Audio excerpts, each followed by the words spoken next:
Hello दोस्तों। Railway group D का exam 27 नवंबर से लेके अभी तक जो भी हुआ है उसमें साइंस से जो जो क्वेश्चन पूछा गया है उसका लेवल बेसिक से लेके मॉडरेट है। इसी पैटर्न को फॉलो करते हुए मैं आपके सामने लेकर आया हूँ केमिस्ट्री का अम्ल क्षार और लवण टॉपिक से टोटल 20 क्वेश्चन। इसका लेवल भी बेसिक से लेके मॉडरेट रहेगा। ओके, तो चलिए शुरू करते हैं। तो मैं यहाँ पे अभी आपको टोटल 20 क्वेश्चन कराऊंगा और मैं आपको विश्वास दिलाता हूँ ये क्वेश्चन आपके शिफ्ट में जरूर फंसेगा। ओके, तो चलिए शुरू करते हैं। तो आप यहाँ पे देख सकते हैं ये क्वेश्चन है और यहाँ पे 4 ऑप्शन है। ओके, अगर आपको इसका आंसर आता है तो इसका आंसर कमेंट करके जरूर बताइएगा। ओके, तो आज का पहला क्वेश्चन है अम्ल स्वाद में क्या होता है। यहाँ पे ऑप्शन आप देख सकते हैं, उदासीन होता है, खट्टा होता है, मीठा होता है, कड़वा होता है। तो इसका आंसर बताइए आप, इसका आंसर क्या होगा। तो इसका आंसर हो जाएगा अम्ल स्वाद में क्या उदासीन होता है, नहीं। खट्टा होता है, हाँ खट्टा होता है। मीठा नहीं होता है, कड़वा नहीं होता है। तो हमारा राइट आंसर हो जाएगा ऑप्शन 2। तो चलिए अब हम क्वेश्चन नंबर 2 पे चलते हैं। आज का दूसरा प्रश्न है लिटमस को किस पौधे से प्राप्त किया जाता है। 4 ऑप्शन यहाँ पे दिया गया है। पहला ऑप्शन है हल्दी, दूसरा ऑप्शन है सूरजमुखी, तीसरा ऑप्शन है लीचेन, चौथा ऑप्शन है आम से। तो आपको इसका राइट आंसर बताना है। अगर आपको इसका आंसर पता है तो आप कमेंट करके बता सकते हैं। तो इसका राइट आंसर हो जाएगा लीचेन से, थर्ड ऑप्शन हम। ओके, थर्ड ऑप्शन हमारा राइट आंसर हो जाएगा। तो चलिए हम बढ़ते हैं नेक्स्ट क्वेश्चन की ओर। तो आज का तीसरा क्वेश्चन है लिटमस का वास्तविक रंग क्या होता है। तो इसका आंसर आप कमेंट करके बताइएगा, इसका राइट आंसर क्या होगा। तो इसका राइट आंसर क्या हो जाएगा दोस्तों। तो इसका राइट आंसर हो जाएगा बैंगनी। ओके, चौथा ऑप्शन बैंगनी। लिटमस का वास्तविक रंग यहाँ पे पूछा हुआ है। देखिए लिटमस को जब हम अम्ल में डालते हैं तो अम्ल क्या करता है, लिटमस का रंग बदल देता है। लिटमस का रंग क्या में बदलता है, लिटमस का रंग बदल देता है लाल में। ओके, वैसे ही जब हम लिटमस को क्षार में डालते हैं तो लिटमस का रंग बदल जाता है, ये नीला हो जाता है। तो यहाँ पे क्वेश्चन में बोला हुआ है इसका वास्तविक रंग होता क्या है। ओके, तो इसका वास्तविक रंग होता है बैंगनी। तो चलिए अब हम क्वेश्चन नंबर 4 की ओर बढ़ते हैं। तो ये है क्वेश्चन नंबर 4। क्वेश्चन नंबर 4 बोला है निम्न में से कौन प्राकृतिक सूचक नहीं है। तो इसका राइट आंसर क्या हो जाएगा।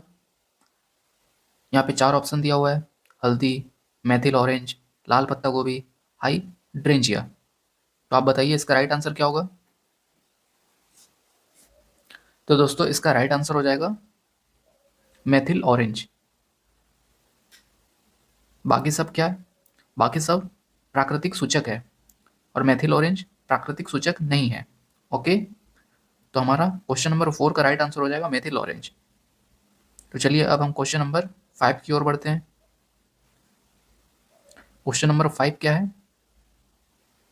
निम्न में से विषम चुनिए। तो यहाँ पे 4 ऑप्शन दिया है, 4 में से कोई 3 ऑप्शन गलत है और चौथा ऑप्शन सही है। अब चौथा ऑप्शन कैसे सही है आप चेक करिए इसमें। अब बताइए इसका राइट आंसर क्या होगा। क्या पहला ऑप्शन राइट होगा, हल्दी, लाल पत्ता गोभी, मेथिल ऑरेंज, हाइड्रेंजिया, लीचेन। दूसरा ऑप्शन है मेथिल ऑरेंज, चुकंदर, लीचेन, फिनाप्थलीन। तीसरा पिटूनिया, मेथिल ऑरेंज, फिनाप्थलीन। चौथा लाल पत्ता गोभी, हल्दी, हाइड्रेंजिया, पिटूनिया, जेरानियम। क्या कुछ अंतर दिख रहा है क्या इसमें। तो देखिए दोस्तों यहाँ पे जो पहला ऑप्शन है हल्दी, ये नेचुरल क्या है, नेचुरल इंडिकेटर्स है, मतलब प्राकृतिक सूचक है। लाल पत्ता गोभी भी, लाल पत्ता गोभी जो आप देख रहे हैं ये भी प्राकृतिक सूचक है। वैसे ही हाइड्रेंजिया प्राकृतिक सूचक है, लीचेन प्राकृतिक सूचक है, लेकिन ये जो मेथिल ऑरेंज है ये प्राकृतिक सूचक नहीं है। ओके, उसी तरीके से सेकेंड ऑप्शन देखिए, मेथिल ऑरेंज प्राकृतिक सूचक नहीं है, चुकंदर प्राकृतिक सूचक है, लीचेन प्राकृतिक सूचक है, फिनाप्थलीन ये भी प्राकृतिक सूचक है। नहीं दोस्तों, फिनाप्थलीन प्राकृतिक सूचक नहीं है। उसी तरीके से तीसरा ऑप्शन पीटूनिया, ये जो पीटूनिया है यही प्राकृतिक सूचक है।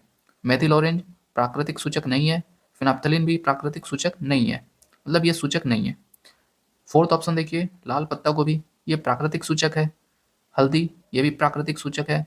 हाइड्रेंजिया, ये भी प्राकृतिक सूचक है। पिटूनिया, ये भी प्राकृतिक सूचक है। जेरानियम, ये भी प्राकृतिक सूचक है। तो क्या आप चारों ऑप्शन में कुछ डिफरेंस देख पा रहे हैं? देखिए दोस्तों, ये जो चौथा ऑप्शन है, चौथे ऑप्शन में सभी प्राकृतिक सूचक है, लेकिन पहले, दूसरे और तीसरे में प्राकृतिक सूचक भी दिया हुआ है और आर्टिफिशियल सूचक भी दिया हुआ है।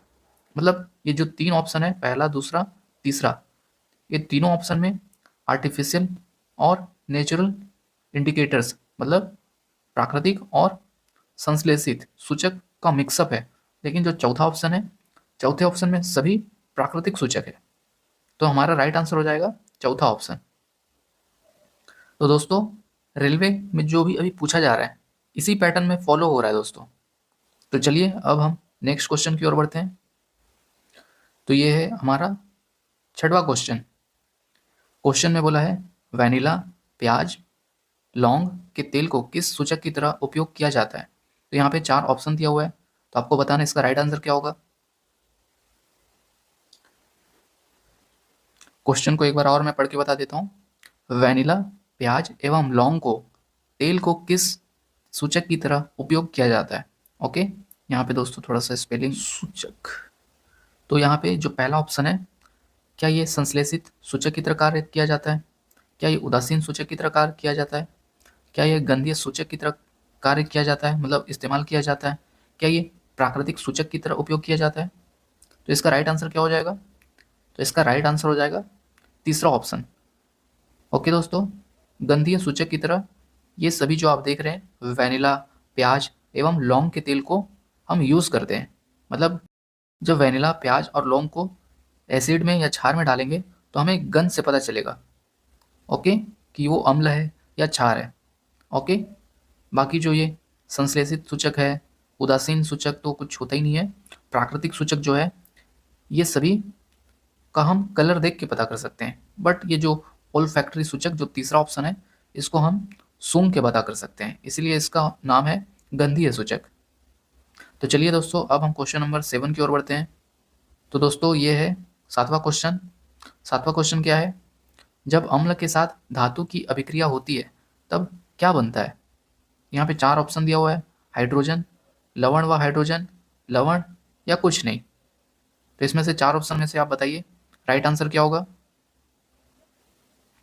तो हमारा राइट आंसर हो जाएगा ऑप्शन 2। जब अम्ल के साथ धातु की अभिक्रिया होती है तब हाइड्रोजन और लवण बनता है। तो हमारा राइट आंसर हो जाएगा ऑप्शन 2। तो चलिए अब हम क्वेश्चन नंबर 8 की ओर बढ़ते हैं। तो दोस्तों ये है क्वेश्चन नंबर 8। क्वेश्चन में बोला है जब सोडियम हाइड्रोक्साइड को जिंक के साथ अभिक्रिया कराते हैं तो क्या बनता है। तो यहाँ पे 4 ऑप्शन दिया हुआ है।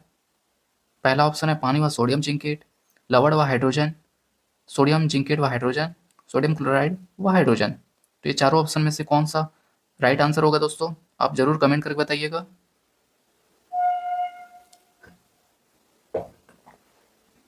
तो दोस्तों इसका राइट आंसर क्या हो जाएगा। तो क्या मैं आपको इसको केमिकल रिएक्शन के जरिए बताऊं। तो चलिए दोस्तों, मैं आपको एनसीईआरटी का जो एक्सप्लेनेशन है वो मैं आपको दिखा देता हूं।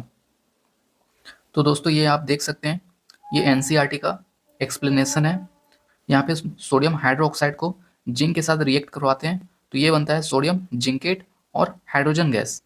ओके, आप यहाँ पे देख सकते हैं सोडियम जिंकेट का फॉर्मूला Na2ZnO2 + H2।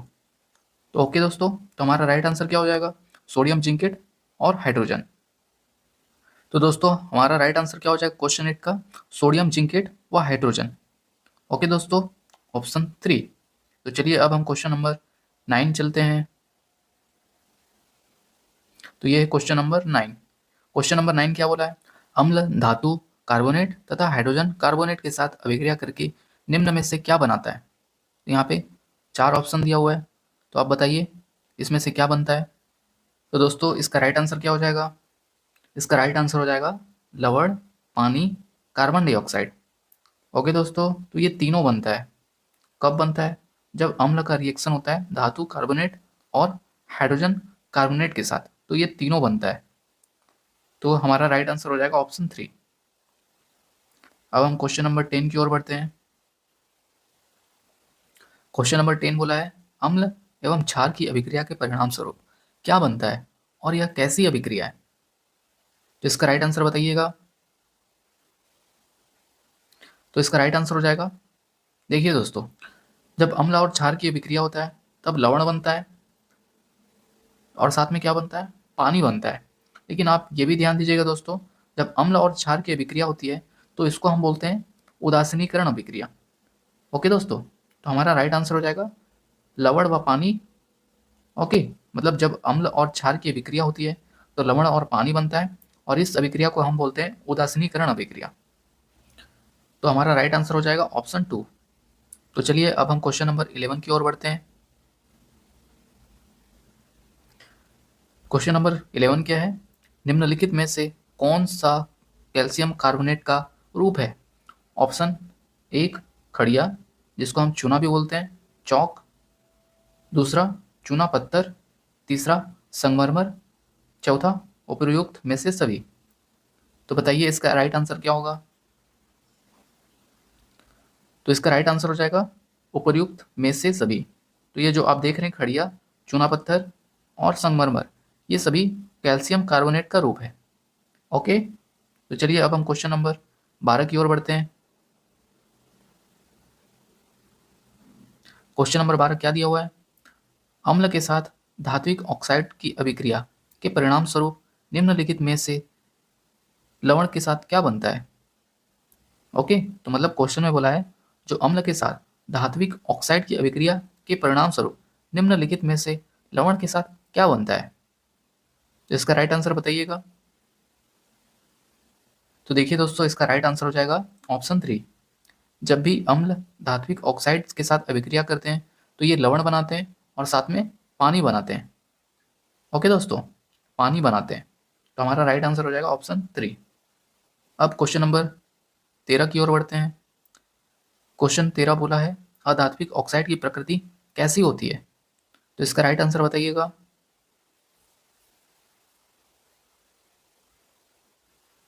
तो दोस्तों, इसका राइट आंसर, चलिए मैं आपको एनसीईआरटी का जो एक्सप्लेनेशन है उसमें आपको दिखा देता हूँ ताकि आपको इसका आंसर क्लियर हो जाए। तो यहाँ पे आप देख सकते हैं, यहाँ पे नीचे लिखा हुआ है, यहाँ आप पूरा पढ़ भी सकते हैं। और यहाँ पे नीचे एक लाइन लिखा हुआ है अधात्विक ऑक्साइड अम्लीय प्रकृति की होती है। ओके दोस्तों, तो हमारा राइट आंसर क्या हो जाएगा? अम्लीय प्रकृति की होती है। तो हमारा राइट आंसर हो जाएगा अम्लीय प्रकृति की, मतलब ऑप्शन पहला। धातु के साथ अभिक्रिया करने पर अम्ल कौन सी गैस उत्पन्न करती है? तो इसका राइट आंसर क्या हो जाएगा दोस्तों? ये दोस्तों थोड़ा सा स्पेलिंग मिस्टेक हो गया है। धातु के साथ अभिक्रिया करने पर अम्ल कौन सा गैस उत्पन्न करती है? तो दोस्तों इसका राइट आंसर हो जाएगा ऑप्शन फर्स्ट। जब धातु अम्ल के साथ अभिक्रिया करता है तो लवण बनाता है और साथ में हाइड्रोजन गैस भी बनाता है। ओके, तो हमारा राइट आंसर हो जाएगा ऑप्शन फर्स्ट। अब हम क्वेश्चन नंबर 15 पे चलते हैं। तो ये है क्वेश्चन नंबर 15। तो इसका राइट आंसर क्या हो जाएगा? सबसे पहले देखते हैं क्वेश्चन क्या बोला है। निम्नलिखित में से कौन सा कथन गलत है? तो चलिए हम पढ़ते हैं। पहला ऑप्शन, अम्ल नीले लिटमस को लाल में बदलता है। दूसरा, अम्ल स्वाद में खट्टे होते हैं। तीसरा, लिटमस को लीची नामक पौधे से प्राप्त किया जाता है। चौथा, अम्ल क्षार के साथ अभिक्रिया करके लवण नहीं बनाते। तो इसका राइट आंसर क्या हो जाएगा दोस्तों? इसका राइट आंसर बताइएगा। तो इसका राइट आंसर हो जाएगा ऑप्शन 4। तो देखिए दोस्तों, यहाँ पे क्वेश्चन में क्या बोला है उसको ध्यान दीजिए। निम्नलिखित में से कौन सा कथन गलत है, मतलब हमें गलत बताना है। अम्ल नीले लिटमस को लाल में बदलता है, ये सही है। अम्ल स्वाद में खट्टा होता है, ये भी सही है। लिटमस को लीचे नामक पौधे से प्राप्त किया जाता है, ये भी सही है। बट ये जो चौथा ऑप्शन है ये गलत है, तो हमें ये चौथा ऑप्शन को राइट करना पड़ेगा। तो चलिए अब हम क्वेश्चन नंबर 16 पे चलते हैं। क्वेश्चन नंबर 16, निम्नलिखित में से कौन सा कथन सत्य है? तो दोस्तों इसका राइट आंसर हो जाएगा क्षार स्पर्श में साबुन जैसे चिकने होते हैं। हाँ जी, ये तो सही है। क्या अम्ल का पीएच मान 7 से अधिक होता है? ये तो गलत हो गया। क्षार स्वाद में कड़वे होते हैं, ये भी सही हो गया। अम्ल नीले लिटमस को लाल रंग में बदलते हैं, ये भी सही हो गया। तो हमारा राइट आंसर क्या हो जाएगा? तो हमारा राइट आंसर हो जाएगा ऑप्शन 1, 3, 4। ओके, तो चलिए अब हम क्वेश्चन नंबर 17 पे चलते हैं। क्वेश्चन नंबर 17 बोला है, निम्नलिखित में से कौन अपने जलीय विलयन में विद्युत के अच्छे चालक है? तो बताइए दोस्तों, इसका राइट आंसर क्या होगा? तो इसका राइट आंसर हो जाएगा ऑप्शन 4, सभी। ओके दोस्तों, ये सभी जलीय विलयन में अपने विद्युत के अच्छे चालक है। क्वेश्चन नंबर 18 क्या है? क्वेश्चन नंबर 18 बोला है, अम्ल जल में घुल जाने पर कौन सा आयन देते हैं? तो बताइए इसका राइट आंसर क्या होगा? इसका राइट आंसर हो जाएगा ऑप्शन सेकेंड, अम्ल जल में घुल जाने पर H+ आयन देते हैं। Okay, H+। क्वेश्चन नंबर 19 पे चलते हैं। क्वेश्चन नंबर 19 है, अम्लों का राजा किसे कहा जाता है? अम्लों का राजा किसे कहा जाता है दोस्तों, बताइएगा। ऑप्शन 1 एसिटिक अम्ल, ऑप्शन 2 सल्फ्यूरिक अम्ल, ऑप्शन 3 नाइट्रिक अम्ल, या ऑप्शन 4 हाइड्रोक्लोरिक अम्ल।